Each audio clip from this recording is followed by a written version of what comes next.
Hello friends, இன்னைக்கு நம்ம பார்க்க போற சைனீஸ் அனிமி சீரிஸான losing money to be a டைக்கூனோட எபிசோட் 7 தான் இன்னைக்குள்ள வீடியோல பார்க்க போறோம். இந்த அனிமியோட முந்தைய பார்ட்ஸ் எல்லாத்தையும் நம்மளோட சேனல்ல அப்லோட் பண்ணிருக்கோம். அதை ஒரு வாட்டி பார்த்துட்டு அப்புறமா இந்த எபிசோட பாருங்க. அப்பதான் உங்களுக்கு புரிஞ்சுக்க ஈஸியா இருக்கும். நான் ஏற்கனவே சொன்ன மாதிரி இந்த அனிமில இனி வரப்போற எபிசோட்ஸ்லாம் வேற லெவல்ல இருக்கும். ஸோ எல்லாத்தையும் மிஸ் பண்ணாம பாருங்க. இந்த வீடியோ உங்களுக்கு பிடிச்சிருந்தா ஒரு லைக் போட்டுட்டு அப்படியே நம்ம சேனலையும் சப்ஸ்கிரைப் பண்ணிக்கோங்க. சரி வாங்க, டைம் வேஸ்ட் பண்ணாம வீடியோக்குள்ள போகலாம். நீங்க தானே மிஸ்டர் குயின், என்னோட பேரு ஹைலுன்னு அவ சொல்ல நம்ம ஹீரோவா அவளை உட்கார சொல்றான். அந்த பர்பிள் ஹேர் உங்களை பத்தி சொன்னா. ஸ்டார்ட் அப்பா இருந்தாலுமே நீங்க அதுல நிறைய அச்சீவ் பண்ணிருக்கீங்க. உங்களை பார்க்கும்போதே நீங்க எவ்வளவு திறமையானவர்னு தெரியுதுன்னு அவ சொல்ல நம்ம ஹீரோவும் நீங்க என்ன ரொம்ப தான் புகழ்றீங்கன்னு சொல்றான். நான் கேள்விப்பட்டேன், உங்களுக்கு ஃபீமேல் செக்ரட்டரி தான் கண்டிப்பா வேணும்னு சொன்னீங்களாமே. என்னோட ரெசியூமை நீங்க பார்த்திருப்பீங்க. இந்த ஜாப்க்கு தேவையான எல்லா தகுதியும் எனக்கு இருக்கு. வேற ஏதாச்சும் கேள்வி இருக்கான்னு அவ கேட்க, வேற எதுவும் இல்ல, கண்டிப்பா என் மேல நீங்க வச்ச நம்பிக்கையை நான் காப்பாத்துவேன். ஹேய் ஒரு நிமிஷம், நான் தானே எங்க பாஸ் அவன் சொல்ல. ஆமா நீங்க தானே அவளும் சொல்லுவா. எனக்கு எல்லாமே ஓகே தான், பட் இருந்தாலும் எனக்கு ஒரு ரெக்வெஸ்ட் இருக்கு. நான் உங்ககிட்ட கேட்கும்போது மட்டும்தான் நீங்க எனக்கு அட்வைஸ் தரணும். மத்தபடி நான் எடுக்கிற டிசிஷன் எதுவா இருந்தாலும் அதுல நீங்க தலையிடக்கூடாது. அப்புறம் இன்னும் சில நேரத்துல என்னோட வேலையும் நீங்களே செய்யற மாதிரி இருக்கும். எனக்கு ஓகே தான் ஹைலுவும் சொல்ல, வெல்கம் டு டெண்டான் நம்ம ஹீரோவும் சொல்ல, அப்போ நான் இன்னையில இருந்து ஜாயின் பண்ணிக்கிறேன்னு அவளும் சொல்ல, பொறுமையாவே நீங்க ஜாயின் பண்ணிக்கலாம், ஏன்னா நம்ம கிட்ட ஆஃபீஸ் இல்லைன்னு நம்ம ஹீரோவும் சொல்றான். சார் இந்த ஃப்ளோர் தான் இந்த மொத்த பில்டிங்லயே பெஸ்ட் வியூ பாயிண்டோட இருக்கு. ஒருவேளை இந்த ஏரியா பெருசா இருக்குன்னு நீங்க ஃபீல் பண்ணுனீங்கன்னா இதுல பாதியை மட்டும் நீங்க யூஸ் பண்ணிக்கலாம். அதுக்கான ரெண்ட்டை மட்டும் நீங்க பே பண்ணுனா போதும்னு அவர் சொல்ல, உண்மையிலேயே இது நல்லா தான் இருக்கு. இந்த சிட்டிலேயே எக்ஸ்பென்சிவான ஆஃபீஸ் பில்டிங்னா அது இதுதான் போலன்னு அவன் சொல்ல, நீங்க சொல்றது சரிதான், இதை விட பெஸ்டான ஒரு ஒர்க் பிளேஸ் இந்த சிட்டில இருக்க முடியாதுன்னு அவ சொல்ல, உடனே நம்ம ஹீரோவோ எனக்கு இந்த மொத்த ஃப்ளோரும் வேணும்னு சொல்றான். எனது மொத்த ஃப்ளோருமா? அதுக்கு என்ன, தாராளமா பண்ணிடலாம். அப்புறம் எங்க பாலிசி படி நீங்க ஸ்டார்ட் அப் பண்றதால ஒரு மாசம் ரெண்ட்டை அட்வான்ஸ் டெபாசிட்டா பே பண்ணணும்.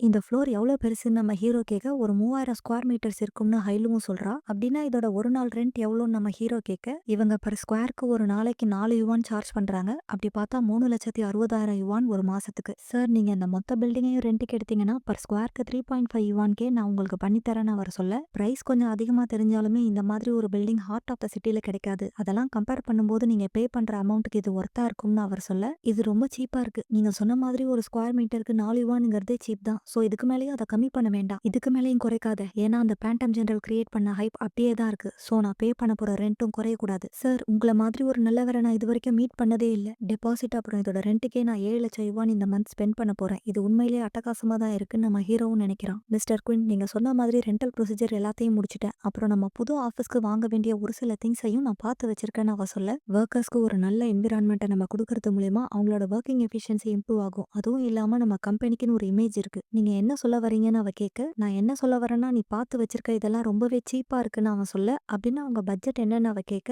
அதுக்கு நம்ம ஹீரோவோ கொஞ்சம் கூட யோசிக்காம 2 மில்லியன் யுவான்னு சொல்ல, வார்னிங் நீங்க ரூல்ஸை பிரேக் பண்றீங்கன்னு ரிச்சியும் சொல்ல, நம்ம கொஞ்சம் ஓவரா தான் போறோமோ, அப்போ 1.5 மில்லியன் யுவான்னு சொல்ல, அதுக்கு திரும்பவும் ரிச்சி வார்னிங் கொடுக்க, அப்போனா 8,00,000 யுவானை ஃபிக்ஸ் பண்ணிக்கலாம். இப்போ அந்த அமௌண்ட் ஓகேவா இருக்கிறதுனால ரிச்சியும் எதுவும் சொல்லல. 8,00,000 யுவானுங்கிறதே கொஞ்சம் அதிகமா தான் இருக்குன்னு ஹைலு சொல்ல, எனக்கு பட்ஜெட்டை பத்தி கவலை இல்லை. நம்ம வாங்க போற எக்யூப்மெண்ட்ஸ்ல நமக்கு யூஸ்ஃபுல்லா இருக்கோ இல்லையோ, ஆனா பெஸ்டா இருக்கணும்.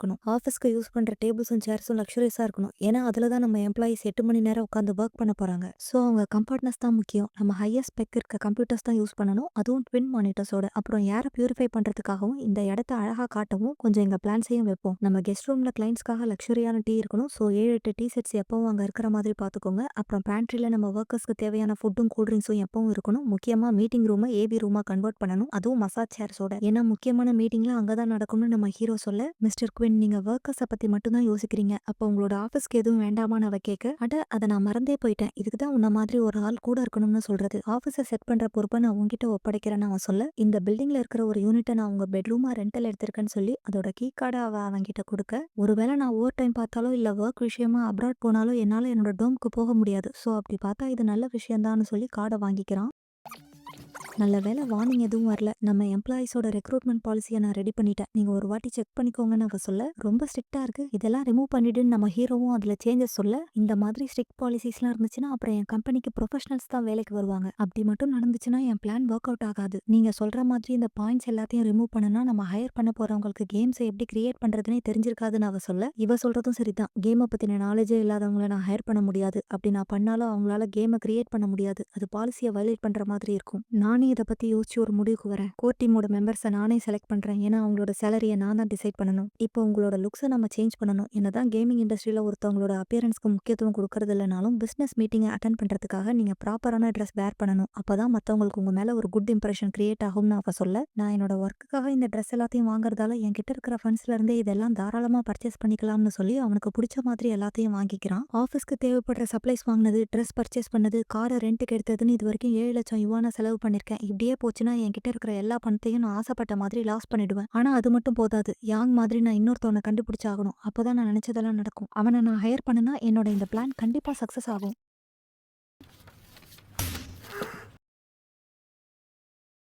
பாட்ஸு இருக்கானான்னு நம்ம ஹீரோ அந்த பொண்ணுகிட்ட கேட்க, அந்த ஜீனியஸ் எப்பவும் இங்க தான் இருப்பாருன்னு அவளும் சொல்லுவா. இவன் பார்க்கறதுக்கு ரொம்ப ஹேண்ட்ஸமா இருக்கான்னு அங்க இருக்கவன் சொல்ல, ஆமா கே டிராமால வர ஹீரோ மாதிரியே இருக்காருன்னு அந்த குட்டி பொண்ணும் சொல்லுவா. என்னோட ஸ்கூல்ல பாட்ஸுவ எல்லாருக்கும் தெரியும். செகண்ட் இயர்ல அவனை யூனிவர்சிட்டியை விட்டு வெளியே துரத்திட்டாங்க. அதுக்கு காரணம் டெய்லியும் அவன் கேம் விளையாண்டது தான். அதனாலேயே நிறைய சப்ஜெக்ட்ஸ்ல அவன் ஃபெயிலும் ஆயிட்டான். அங்கிருந்து வெளியே வந்ததுக்கு அப்புறமா லெவல் பூஸ்டரா ஒர்க் பண்ணிக்கிட்டு இதே இன்டர்நெட் கேஃப்ல தான் 3 வருஷமா தங்கியிருக்கான். இவனுக்கு கேம்ஸை எப்படி ப்ளே பண்றதுன்னு தான் தெரியும். ஆனா அதை எப்படி கிரியேட் பண்றதுன்னு தெரியாது. இவன மாதிரி ஒருத்தனை எம்ப்ளாயியா நான் ஹையர் பண்ணனா என்னோட பிளான்ல எந்த ஒரு மிஸ்டேக்கும் வராது. பாட்ஸு நான் உனக்காக ஒரு வேலை வச்சிருக்கேன்னு நம்ம ஹீரோ அவன்கிட்ட சொல்ல, கேஃப் மேனேஜர் வேலை தானே, எனக்கு அதுல இன்ட்ரெஸ்ட் இல்ல. அதை நான் சொல்லல. நான் உன்னை ஒரு கேம் டிசைனர் ஆக்க போறேன். அது மூலியமா உனக்கு பிடிச்ச கேமை நீயே டிசைன் பண்ணலாம். இந்த பணத்தை அட்வான்ஸா வச்சுக்கோ. என்னோட கம்பெனில ஹை ஸ்பெக் இருக்கிற கம்ப்யூட்டர்ஸ் இருக்கு. அதுவும் ட்வின் மானிட்டர்ஸோட. அதுல உனக்கு பிடிச்ச கேம்ஸை நீ எப்ப வேணாலும் விளையாடலாம்னு அவன் சொல்ல, ஆனா எனக்கு கேம் டெவலப்மெண்ட் பத்தி எதுவுமே தெரியாதே. கேம்ஸை பத்தி உன்னை விட இங்க யாருக்கு அதிகமா தெரியும்? நீ இப்ப விளையாண்டுட்டு இருக்க கேம் உண்மையிலேயே உனக்கு பிடிச்சிருக்கா? இதை விட பெட்டரான கேம் உன் மைண்ட்ல இருக்குன்னு எனக்கு தெரியும். அதை உருவாக்குறதுக்கான வாய்ப்பை நான் உனக்கு தரேன். யோசிச்சு உன் முடிவை சொல்லுன்னு சொல்லிட்டு நம்ம ஹீரோவும் அங்கிருந்து கிளம்ப, ஒரு நிமிஷம் உங்களுக்காக நான் ஒர்க் பண்ண ரெடியா இருக்கேன்னு அவன் சொல்ல, முதல்ல போய் குழி, நான் உன்கிட்ட கொடுத்த பணத்தை வச்சு உனக்கு தேவையான ட்ரெஸ்ஸை வாங்கிட்டு 2 நாள்ல வேலையில ஜாயின் பண்ணிட்டு நம்ம ஹீரோ சொல்ல, இந்த மாதிரி ஒரு சான்ஸ்க்காக தான் நான் இவ்வளவு நாள் காத்துட்டு இருந்தேன். ஒரு கம்பெனி ரன் பண்றதால பணத்தை இந்த அளவுக்கு செலவு பண்ணலாங்கிறது எனக்கு முன்னவே தெரியாம போச்சு. ஆல்ரெடி முட்டாளங்களான யாங்கும் பாட்ஸும் என்கிட்ட இருக்காங்க. நாளைக்கு இன்னும் கொஞ்சம் சோம்பேறிங்களை வேலைக்கு சேர்த்துட்டா நான் நினைச்சது கண்டிப்பா நடக்கும். அடச்சே! நான் நல்லா தூங்கிட்டேன். மதியானம் ஆயிடுச்சேன்னு அவசரமா ஆஃபீஸ்க்கு கிளம்புறான். என்னோட பேரு சிபு. உங்க கம்பெனி கிரியேட் பண்ண பேண்டம் ஜெனரலையும் லோன்லி டெசர்ட் கேமையும் நான் ப்ளே பண்ணி பார்த்துருக்கேன். அது எனக்கு ரொம்ப பிடிக்கும். ஹேய் நீங்க இன்டர்வியூக்காகவா வந்திருக்க அப்படின்னு நம்ம ஹீரோ அவன்கிட்ட கேட்க, ஆமா நீயும் அதுக்காக தான் வந்திருக்கியான்னு அவனும் கேட்க, ஆமான்னு நம்ம ஹீரோவும் சொல்றான். டெண்டா ஒரு சின்ன கம்பெனி தான் நினைச்சேன். ஆனா இங்க வந்து அதோட இன்ஃப்ராஸ்ட்ரக்சரை பார்த்ததுக்கு அப்புறம் தான் எவ்வளவு பெருசுன்னு எனக்கு புரியுது. இவ்வளவு பெரிய கம்பெனில எனக்கு வேலை கிடைக்குமாங்கிறது எனக்கு சந்தேகமா இருக்கு. அதான் இங்க வந்துட்டல, இனி எதை பத்தியும் யோசிக்காம இன்டர்வியூ அட்டன் பண்ணு. ஆமா எதுக்காக நீ மதிய நேரத்துல இன்டர்வியூக்கு வந்திருக்கேன்னு ஹீரோ கேட்க, நான் ஆல்ரெடி ஒரு ஜாப்ல இருக்கேன். அதான் லஞ்ச் பிரேக்ல இந்த இன்டர்வியூ அட்டன் பண்ணலாம்னு வந்திருக்கேன்னு அவனும் சொல்ல, நீ எதுக்காக அந்த வேலையை விடணும்னு நினைக்கிற? உனக்கு அந்த கம்பெனியை பிடிக்கலையான்னு அவன் கேட்க, நான் அந்த கம்பெனில ஜாயின் பண்ணி 6 மாசம் தான் ஆகுது. சேர்ந்த முதல் நாள்ல இருந்து இன்னைக்கு வரைக்கும் ஓவர் டைம் தான் பாக்குறேன். அதனாலேயே என் தலையில இருக்கிற முடியெல்லாம் கொட்ட ஆரம்பிச்சிருச்சுன்னு அவனும் ஃபீல் பண்றான். நீ இங்க என்ன பண்ற? டெண்டா ரொம்ப எக்ஸ்பெக்ட் பண்றாங்க. கண்டிப்பா உன்ன மாதிரி ஒரு ஆளுக்கு இங்க வேலை கிடைக்காதுன்னு அவன் சொல்ல, நான் ஒன்னும் இங்க இன்டர்வியூக்கு வரல. சும்மா இந்த கம்பெனியை பார்த்துட்டு போலாம்னு வந்தேன்னு சொல்லி சமாளிக்கிறான். அவன் என் கம்பெனில எனக்கு சுப்பீரியரா ஒர்க் பண்றான். ஆனா டெண்டால இன்டர்வியூ அட்டன் பண்ண வருவான்னு நான் எக்ஸ்பெக்ட் பண்ணலன்னு அவன் சொல்ல, அதுக்கு அவனை கண்டிப்பா டெண்டா ஹையர் பண்ண மாட்டாங்கன்னு நம்ம ஹீரோவும் சொல்லுவான். அவனுக்கே இங்க வேலை கிடைக்கலன்னா அப்ப எனக்கெல்லாம் வாய்ப்பே இல்ல. அதுவும் இல்லாம நான் இங்க இன்டர்வியூக்கு வந்திருக்கேன்னு வேற அவனுக்கு தெரிஞ்சிருச்சு. இதனாலேயே டெய்லி என்ன டார்ச்சர் பண்ணுவான்னு அவன் சொல்ல, இப்போ ரிசப்ஷன்ல இருக்க பொண்ணுங்க நம்ம ஹீரோவை வெல்கம் பண்ண, அப்பதான் அவனுக்கு தெரியுது அவன் இவ்வளவு நேரம் பேசிட்டு இருந்தது டெண்டாவோட சேர்மேன் கூடன்னு. இதை மறுபடியும் மிஸ் பண்ணிடாதன்னு சொல்லி நம்ம ஹீரோ அந்த ரெசியூம் அவன் கிட்ட கொடுப்பான். நான் என்ன இன்ட்ரோடியூஸ் பண்ணிக்கிறேன். நான் தான் குவின், டெண்டா டெக்னாலஜியோட சேர்மேன். உன்னோட ரெசியூம் இம்ப்ரெசிவா இருக்குன்னு சொல்ல,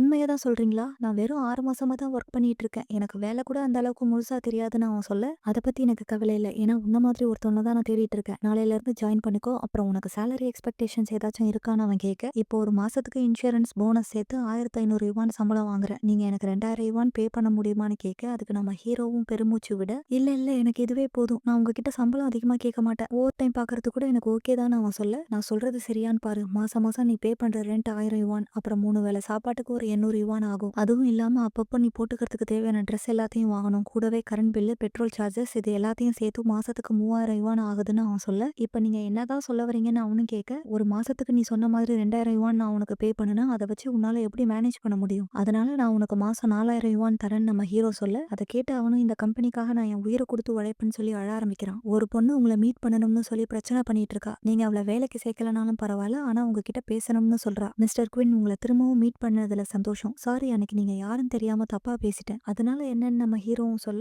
கேம் டெவலப் பண்றது பணம் சம்பாதிக்கிறதுக்காகன்னு நீங்க நினைக்கிறீங்களான்னு நம்ம ஹீரோவ அவ கேட்க, அப்படிலாம் இல்ல. நான் கேம் டெவலப் பண்றதே என்கிட்ட இருக்க பணத்த லூஸ் பண்றதுக்காக தான். அப்படின்னா நம்ம 2 பேரும் ஒரே மாதிரி தான் திங்க் பண்றோம். ஒரு கேம டெவலப் பண்றதே பிளேயர்ஸ் என்ஜாய் பண்றதுக்காக தான். அப்புறம் இன்னொன்னு, உங்ககிட்ட வேலை பார்க்குற வொர்க்கர்ஸால உங்களுக்கு பணம் சம்பாதிச்சு குடுக்க முடியலன்னா அவங்கள வேலைய விட்டு தூக்கிடுவீங்களா? நான் என்னைக்கும் அத பண்ண மாட்டேன். ஏன்னா வேலையே செய்யாத சோம்பேறிங்க தான் எனக்கு வேணும். அப்படிப்பட்டவங்கள நான் ஏன் வேலைய விட்டு தூக்க போறேன்? அப்புறம் லாஸ்ட்டா ஒரு கொஸ்டின். கேம் டெவலப் பண்றது தான் உங்க ட்ரீமா? இல்ல அதுக்கான ஆன்ஸர நீங்க சொல்ல வேண்டாம். ஏன்னா ஏற்கனவே நீங்க டெவலப் பண்ண கேம்ஸ்லயே அது எனக்கு தெரிஞ்சிருச்சுன்னு அவ சொல்ல, ஆமா யார் இந்த ஆர்வ கோளாறு? இவ பேரு லின். இதுக்கு முன்னாடி ஃபயரி ஸ்கை ஸ்டுடியோஸ்ல வொர்க் பண்ணிட்டு இருந்தா. இவ அங்க சரியா பெர்ஃபார்ம் பண்ணாததால இவளோட நேம லே ஆஃப் பண்றதுக்காக லிஸ்ட்ல வச்சிருந்தாங்க. ஆனா அதுக்கு முன்னாடி அவளே அங்க இருந்து வேலைய விட்டுட்டு வந்துட்டான்னு அவ சொல்ல, அப்ப இவளோட இந்த டேலண்ட்ட நம்ம யூஸ் பண்ணிக்கணும்னு சொல்லி உன்ன வேலைக்கு சேர்த்துக்கிறேன்னு சொல்றான். இதோட இந்த எபிசோடு முடியுது. இந்த ஒரு எபிசோட்ல நிறைய டீடைல்ஸ் இருந்ததால என்னால முடிஞ்ச வரைக்கும் பெஸ்ட்டா எக்ஸ்பிளைன் பண்ணியிருக்கேன். இதுக்கு அடுத்து வர எபிசோட்ஸ் வேற லெவல்ல இருக்க போகுது. சோ இனி வர எபிசோட்ஸ மிஸ் பண்ணிடாதீங்க. தேங்க்ஸ் ஃபார் வாட்சிங். Love you guys.